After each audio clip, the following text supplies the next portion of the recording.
నమస్తే. ప్రజెంట్ మనతో పాటు బీసీ సమైక్య రాష్ట్ర అధ్యక్షులు దుర్గయ్య గౌడ్ గారు ఉన్నారు. మాట్లాడదాం. దుర్గయ్య గౌడ్ గారు దాదాపుగా బీజేపీ రాష్ట్ర కొత్త అధ్యక్షుడు రామచంద్రరావు గారు బీసీ రిజర్వేషన్లకు సంబంధించి 9th షెడ్యూల్లో పెట్టలేని పరిస్థితి అని చెప్పేసి మాట్లాడడం జరుగుతుంది. నిజంగానే మరి బీజేపీకి బీసీలపైన ఎటువంటి చిత్తశుద్ధి లేదంటారా?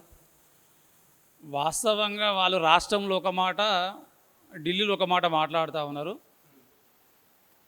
కాంగ్రెస్ ప్రభుత్వము బీసీ కులగణన చేసి, అంటే కులగణన కూడా ఏ విధంగా బీసీ కమిషన్ వేసేసి, డెడికేషన్ కమిషన్ వేసి, నాయకులతో చర్చించి చాలా పగడ్బందీగా ఈ కులగణన చేసేసి అసెంబ్లీలో తీర్మానం పెట్టారు.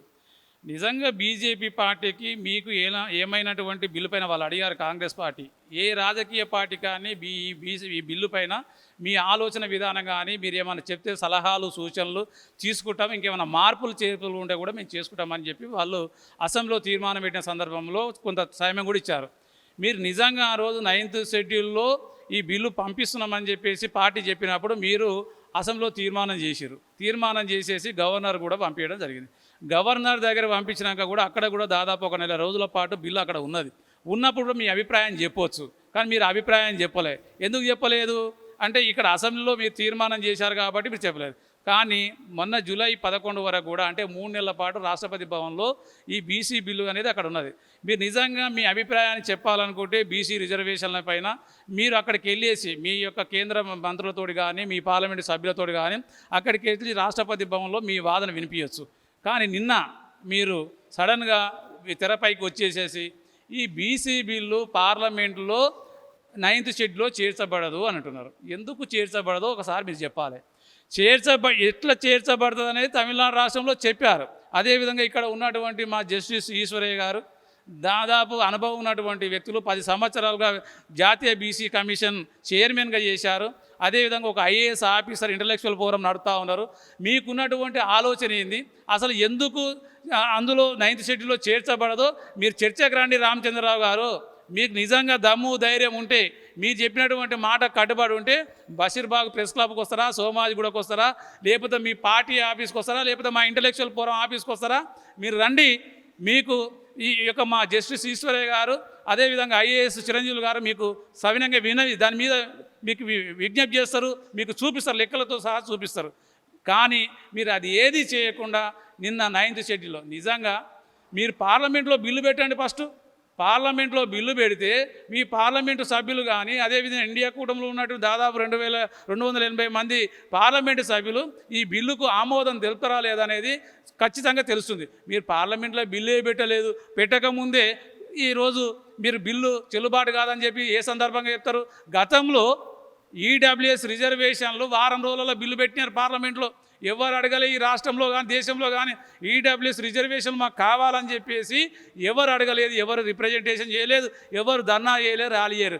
కానీ వారం రోజులలో ఆల్రెడీ బిల్లు ఆమోదం పొందింది. అదేవిధంగా సుప్రీంకోర్టులో ఆమోదం కూడా తెలిపారు. మరి ఈ యొక్క బీసీ రిజర్వేషన్లకు వచ్చేసరికి ఎందుకు చట్టబద్ధత రాదు, ఎందుకు పార్లమెంట్లో తీర్మానం కాదు, ఎందుకు అంటే పార్లమెంటు కానీ సుప్రీంకోర్టు మీ తాత జాగిర్లా ఏమన్నా అంటే మీరు చెప్పినట్టు నడుపుకోవడానికి? అక్కడ ఎంతోమంది ఎస్సీలు ఉన్నారు, ఎస్టీలు ఉన్నారు, బీసీలు ఉన్నారు, చాలామంది మేధావులు ఉన్నారు పార్లమెంట్లో. మీరు ముందు బిల్లు పెట్టి చూడండి, ఖచ్చితంగా బిల్లు పాస్ అవుతుందో లేదో చెప్తాం. కానీ ఒక సందర్భంగా ఈ సందర్భంగా రామచంద్రరావు గారికి మేము ఒక క్వశ్చన్ వేస్తున్నాం. మీరు చెప్పినటువంటి మాట మీ వ్యక్తిగతమా, లేకపోతే మీ పార్టీలో నిర్ణయించారా? ఈ నిర్ణయంలో కిషన్ రెడ్డి గారు ఉన్నారా, బండి సంజయ్ గారు ఉన్నారా, మా యొక్క జాతీయ ఓబీసీ చైర్మన్ అయినటువంటి మా యొక్క లక్ష్మణ్ గారు ఉన్నారా, మిగతా 8 మంది పార్లమెంట్ సభ్యులు అయినటువంటి 6 మంది అయినటువంటి ఈటల రాజేంద్ర గారు, అదేవిధంగా కొండ విశ్వేశ్వరరెడ్డి గారు, అదే ధర్మపురి అరవింద్ గారు, చాలామంది బీసీలు ఉన్నారు కదా. వీళ్ళందరి మధ్యన మీరు తీర్మానం ఏమైనా ప్రవేశపెట్టారా? మీ ఏకగ్రీవ తీర్మానం ఏమైనా ప్రవేశపెట్టిరా? ఏది చెప్పకుండా మీరు వ్యక్తిగతంగా చెప్తారా? ఇది మీ పార్టీ నిర్ణయమా? చెప్పాల్సిన అవసరం ఉంది. మీ వ్యక్తిగత నిర్ణయం అయితేనే వెంటనే వ్యక్తిగత నిర్ణయం చెప్పడానికి మీరు ఒక్కరే కాదు, ఈ రాష్ట్రంలో బీజేపీ పక్షంన బీజేపీ పార్టీలో దాదాపు 50% మా బీసీలు అక్కడ మీ యొక్క పార్టీ కోసం పనిచేస్తూ ఉన్నారు గత 40 సంవత్సరాలుగా. వాళ్ళందరినీ ఒక నోట్లో మట్టి కొట్టాలని చెప్పి మీరు చూస్తే మేము చూస్తూ ఊరుకోము. ఎందుకంటే మొన్ననే మేము చూసాం, ఎంతోమంది ఇక ఈరోజు బండి సంజయ్ మధ్య, అదేవిధంగా ఈటల రాజేంద్ర మధ్యన అధ్యక్షుడు అవుతుందని చెప్పేసి బయటికి పేపర్లకు టీవీలకు లీకులు ఇచ్చి తుదకు ఏం జరిగిందో లిఫాఫన్లో వచ్చినటువంటి అధ్యక్షులు మీరు ఎక్కడ కూడా పార్టీ కానీ ప్రజలు కానీ మీ యొక్క ఎన్నికనే ఎవరు స్వాగతించలే. మీరు మీ పేరు ప్రకటించగానే మీ కమలం వాడిపోయింది. మీకు తెలుసో లేదో ఈ యొక్క విషయాన్ని మీరు కనుక్కోండి. ఫస్ట్ పబ్లిక్ పోల్ పెట్టుకోండి. నేను ఈ యొక్క జాతీయ పార్టీకి తెలంగాణ అధ్యక్షుడిగా నేను ఎలిజిబులా లేదా అనేది మీరు ఒకసారి ఓటింగ్ పెట్టుకోండి, మీ పరిస్థితి తెలుసు. ఈ విధంగా మీరు బీసీల మీద ఈ విధమైనటువంటి చులకభావన చేయడము, మీకున్నటువంటి వ్యక్తిగత అభిప్రాయాన్ని అందరి అభిప్రాయంగా చెప్తే మాత్రం తస్మాత్ జాగ్రత్త. ఇప్పటికైనా మీరు చెప్పినటువంటి అంశాన్ని ఏదైతే ఉందో, మీరు ఏదైతే నిన్న ఢిల్లీలో చేశారో దాన్ని వెంటనే వెనక్కి తీసుకోవాలి. వెనక్కి తీసుకోకపోతే బీజేపీ పార్టీకి బీసీల నుంచి తీవ్రమైనటువంటి పరిణామాలు మీరు చవి చూడక తప్పదని చెప్పేసి కూడా ఈరోజు ఆ పార్టీ అధ్యక్షుల వారికి విజ్ఞప్తి చేస్తూ ఉన్నాం. అదేవిధంగా పార్టీలో ఉన్నటువంటి బీసీలు కూడా ఈ సందర్భంగా హెచ్చరిస్తున్నాం. ఇప్పటికే బీసీల పట్ల బీజేపీకి ఉన్నటువంటి వైఖరి ఏంటో ఆ పార్టీ అధ్యక్షులు చెప్పారు. రేపు రాబోయే స్థానిక ఎన్నికల్లో సర్పంచ్లో, ఎంపీటీసీలో, జడ్పీటీసీలో మీ గొంతు కోస్తారు కాబట్టి ఇప్పటికైనా వాళ్ళ పార్టీ జెండా వాళ్ళ ముఖాన కొట్టేసేసి బీసీ ఉద్యమంలో ఇప్పటికైనా మీరు ఫైట్ చేయడానికి రాండి.